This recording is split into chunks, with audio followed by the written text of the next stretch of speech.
split-second slow. Xiao 8 almost got them vision with that kinetic field, but wasn't quite in time.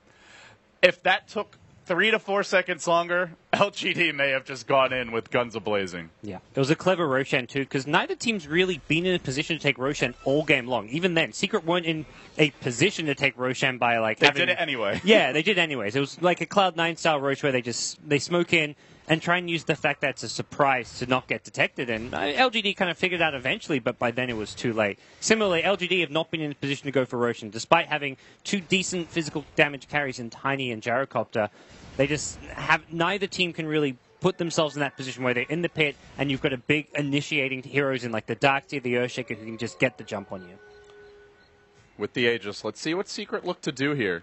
Maybe just farming out the bottom lane. Arteezy swinging towards top. He has opted for a Sanjin Yasha after the BKB. Looks like he's just tanking up against the burst damage as much as possible. They're grouping up as 5 at top Secret. They are looking to fight here. The Butterfly's just been picked up by Sylar. He's been hexed instantly. There's the reveal. Quick relocate out by Momaya. He was ready for that. They will lose the Wisp, most likely, but well worth it to save the Gyrocopter. Yeah.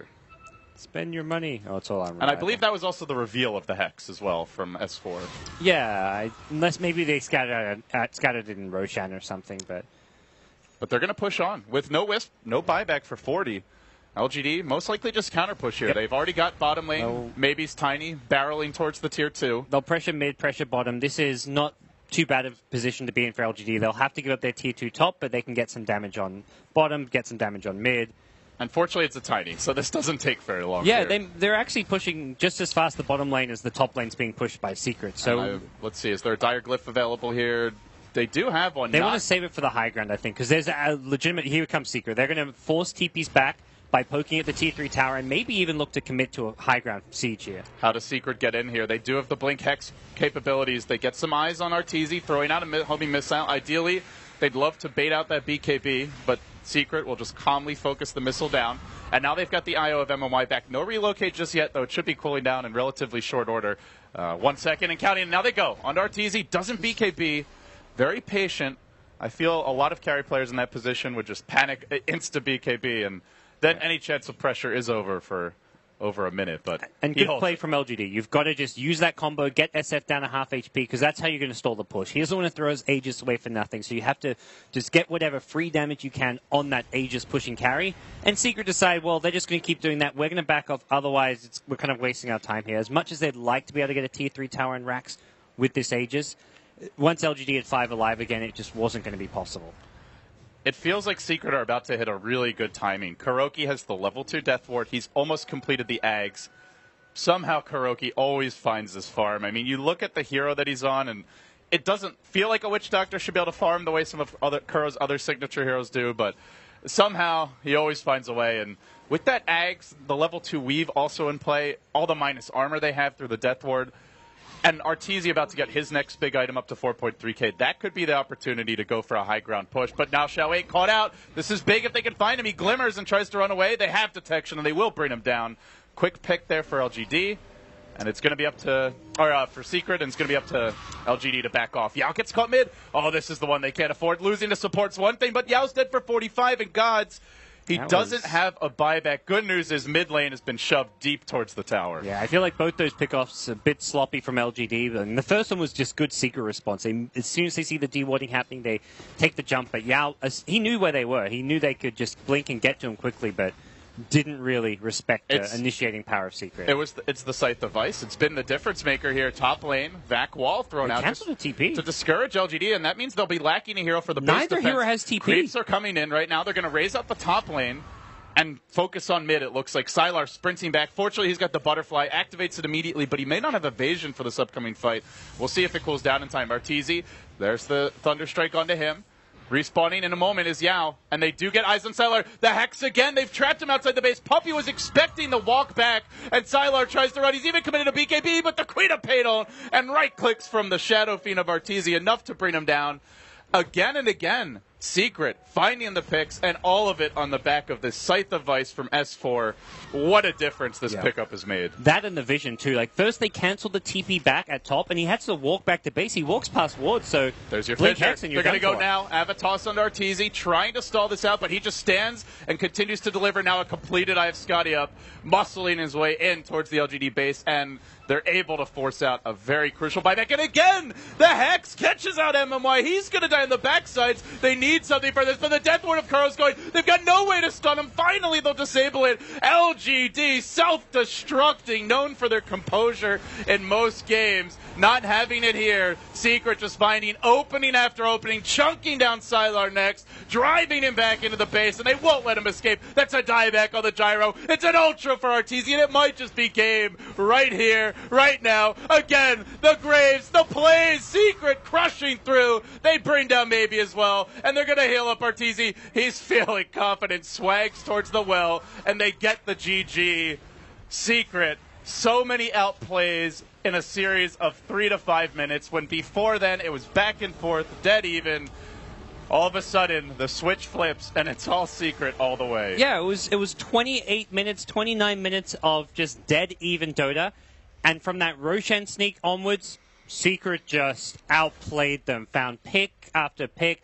First the Disruptor, the Ancients, then they found Yao in the mid lane. Then they prevented the TP's top during the split push.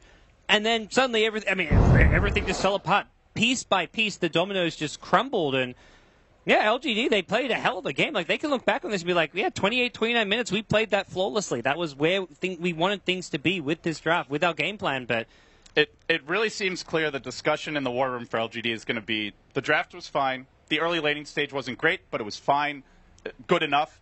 The mid-game execution was good.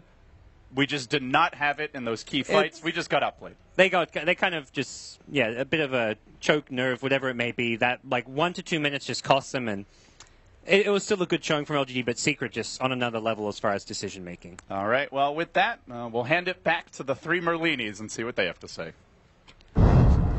Well, I don't know how much you guys have to say. Oh, okay.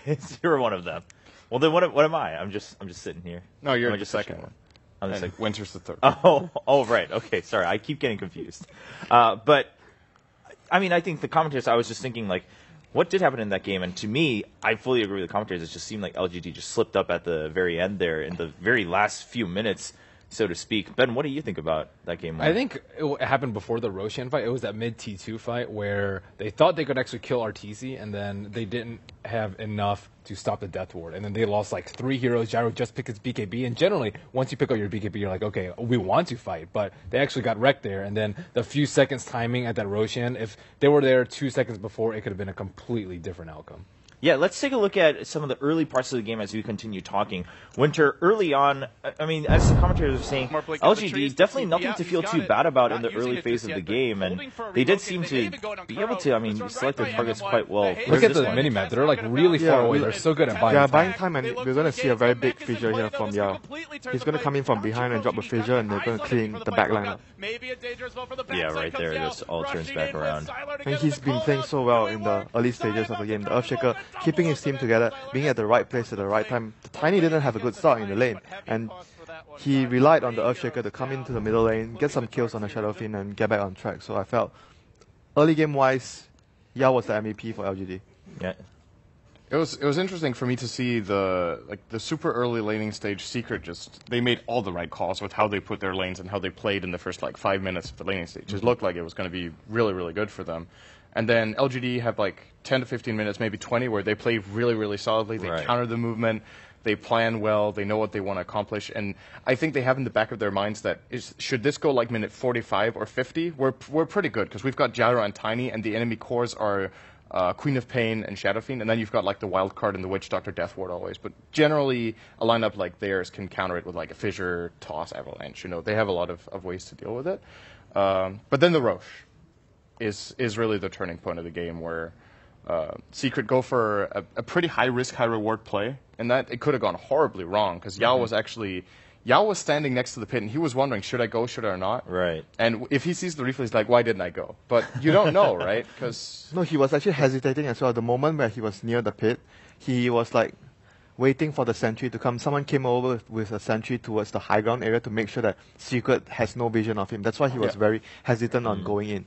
And then after that, the kinetic field came, but it was just too late from LGD. Yeah, so again, in hindsight, of course, you can regret it. But at the same time, in the heat of the moment, plenty of reasons why Yeah, he was you just didn't. like worried that there was vision. I didn't like the way they approached the fights, though, LGD, that is. I think with the Wisp relocate, you need to be able to threaten their backline, especially with the BKB. I think they can like go in behind with Gyrocopter as well as Wisp and pick off either Dazzle or Witch Doctor or force a Grave out really early. And the way they went about it is just like Arteezy's like too big and bad in the front. Like once he gets off his Requiem, everyone's damage is like way too low. You can't actually kill him because of the Grave, and all the supports are very well fortified. And that's why they went for those pushes. They're like, okay, well, we know this is how LGD is going to react, and we can pick off their front line really easily, and they can't see our supports because we can hide in the fog. If they approach from behind, the supports have to reveal themselves, or the SF has to back off and make the supports reveal themselves, and the Secret just approached a team fight way too well.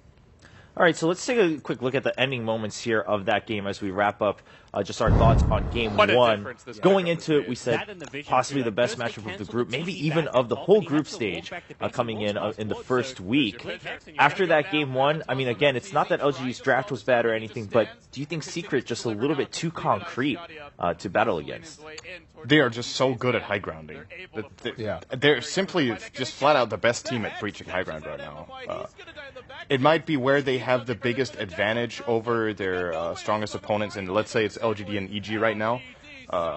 Secret are just better at ending the game. And it's the classic approach. Arteezy up front with the BKB, defensive supports in the back ready to protect him. And I think at this point he doesn't even have the Aegis, right? They're just not scared. Or did he have the Aegis? I think he had the Aegis. He still has the Aegis? No, he doesn't have it. Yeah. He used the Aegis already. Right. I think it expired before when the clip started. I think he didn't have it, but they still go high ground. No, he actually had it when... Oh yeah, that's right. He had it, and had it. Yeah, this is like the second phase of that fight. It's a long fight. Right, this yeah, one, with it like did multiple extend buybacks. quite a and little stuff. bit. Yeah, that's right. So, it's just very stereotypical. It's very clear that Secret, when they draft, already prepare for how are we going to end the game. They're not drafting to just win the lanes or anything.